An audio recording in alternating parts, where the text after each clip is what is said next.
ঈদের দিন সালামি দিতে দিতে টাকাটি সব শেষ হয়ে যেতেছে গা। বাবু ঈদ মোবারক। ঈদ মোবারক বাবু। দাঁড়াও, আগে আমার ঈদের সালামি দাও, পরে কোলাকুলি। আরে ঈদের দিন সালামি তো তোমার দিমু, তুমি আমার গার্লফ্রেন্ড না। এই লো বাবু ঈদের সালামি। এটা কি দিলা? তুমি তো একটা ছোট লোক।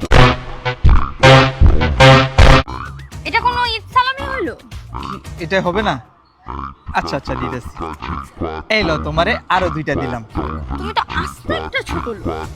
মানে আজকে ঈদ না আসলে আমি জানতেই পারতাম না তোমার মনের ভিতরে যে এরকম। আরে বুঝছি তো, দাঁড়াও। এই লো বাবু ঈদ মোবারক। আসো এবার কোলাকুলি করি। কি বুঝলা তুমি? তুমি তো আমার মনে বুঝো না। তুমি কেমন বয়ফ্রেন্ড যে গার্লফ্রেন্ড কি চায় সেটাই জানো না? তোমারে কতগুলা টাকা দিলাম তাও তোমার হইতেছে না। এই নাও তোমারে আমি আমার সব টাকা দিয়ে দিলাম, এখন খুশি? এটা কোনো খুশির কারণ হইলো? ঈদের ভিতরে কেউ এরকম টাকা দেয়? কেউ কাউরে এটা কি দিছো তুমি? এটা কোন টাকা হইলো? তোমারে আমি 10,000 টাকা দিছি তাও বলতেছো যে তোমার হইতেছে না। এই যে আমার কাছে যে লাস্ট একটা নোট আছে, এটা রাখো। ওয়াও, নতুন নোট। এগুলো লাগবে না আমার।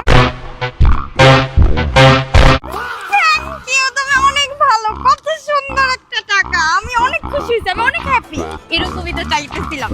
এইগুলা নিবা না? না না না, এগুলো নিব না। এগুলো নিয়ে কি করবো?